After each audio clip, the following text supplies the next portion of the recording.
Shabbat Shalom, and this is 10 Minutes of Torah. Not 6 years of working the land followed by the 7th sabbatical year, and not 50 years of the Yovel, the Jubilee, but 10 minutes of Torah. Well, you'll see in a moment how those two pieces, the 6 years and the Jubilee years, how that what they are a part of in terms of the Torah portion. But in the meantime, let me tell you that once again we have a double portion, Bahar and Bechukotai. They are the last two Torah portions of the book of Vayikra, of the book of Leviticus. Now, Leviticus has mainly been concerned with issues of holiness, right? We've discussed that in the past few weeks. We had a Yom Kippur description. We had a Torah portion itself called Kiddushim, holiness. So now we're going to sort of wrap up that holiness with these two Torah portions. So Bahar, the first one, begins with the interesting principle of the sabbatical years. 6 years you shall sow your field, but in the 7th year it is a Sabbath of complete rest. Right? Even the land has to follow Shabbat, although it's only once every 7 years. And then 7 of those cycles, that is a total of 49 years. The following year, the 50th year, is called the Yovel, or the Jubilee year. So that's also an interesting concept, the Jubilee year, 7 of those sabbaticals. You see the number 7, and of course, right now we are 7 Shavuot, the holiday which means 7 weeks. So the number 7 also was special in terms of the land, and we'll see also that it was not just special in terms of the land and how it's described, but what happens to people during those years. You see, in the 7th year, debt is forgiven, and the Torah goes on to talk, after speaking about the Jubilee and the sabbatical years, about what happens if somebody falls into difficult economic times. What do they do? And it talks about ways that they can preserve their dignity and get back on their feet, right? We call it bankruptcy, but it's always a word that has, I think, a lot of negative connotations to it. In the book of Vayikra, at the end of Leviticus here, it is just simply about preserving the dignity of human beings and helping them get back on their feet when they somehow have become poor. The last Torah portion is Bechukotai, the second one this week. And as I said, we've been addressing the whole theme of holiness.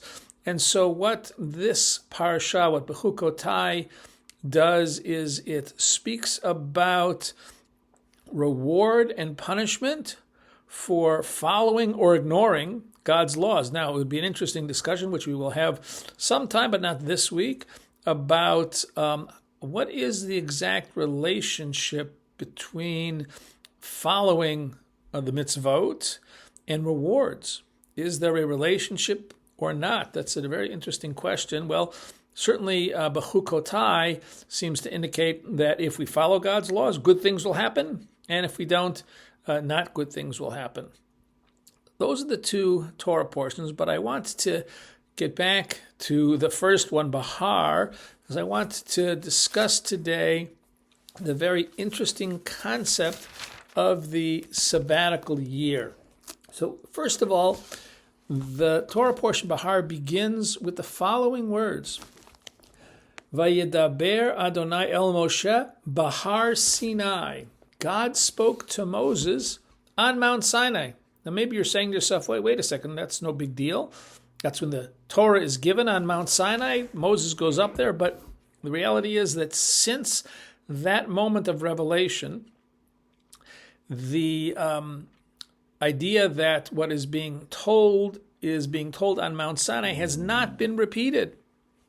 For some reason, with the sabbatical year, we're brought back to this being told to us on Mount Sinai. As a matter of fact, it's interesting because we're not sure what is the relationship between Mount Sinai. Why is it special that this law of the sabbatical year should be mentioned in the context of it being set on Mount Sinai? In modern Hebrew, if you want to say, what does this have to do with that? You say, Ma inyan shmita eitzel har Sinai, which means, what did the 7th year sabbatical have to do with Mount Sinai? What does this have to do with that? It comes right out of our Torah portion. So why is Mount Sinai mentioned? That's really quite interesting. Well, we will, I think, return to that in a moment because it has something to do, I think, with the importance of not just following these laws, but the implications that they have. So, what happens? What is the Shemitah, the 7th year? So, 6 years you were allowed to plant and harvest and grow, and you had your land. But in the 7th year, and we know this was followed in ancient times, and it's even actually still followed today. It's complicated to talk about how they do it still in the land of Israel. By the way, the concept of the sabbatical year only applies to the land of Israel, not outside of the land of Israel. So, okay, we know, though, that it was something that was observed because there's a tractate of the Talmud that discusses the 7th year and how to, what you can and you cannot do. So you can't reap and sow and harvest, etc., but you can gather things that grow on their own. And so what is it telling us about the land? I think it is telling us that the land itself has a certain dignity that you have to respect. That's something we've learned.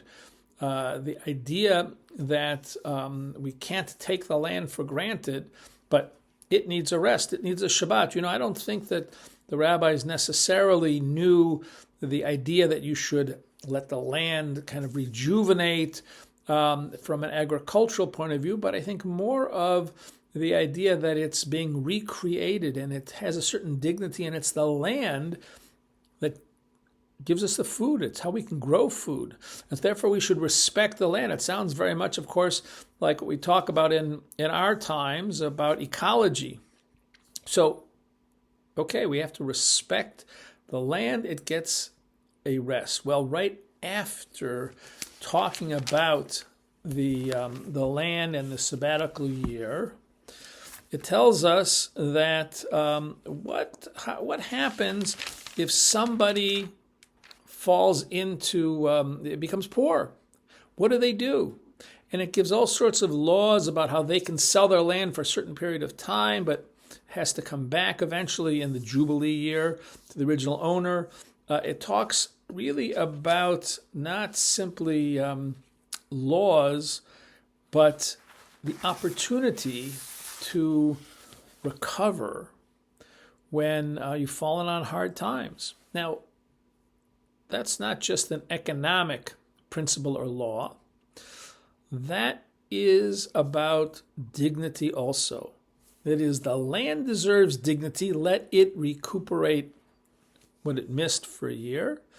And human beings, of course, deserve dignity.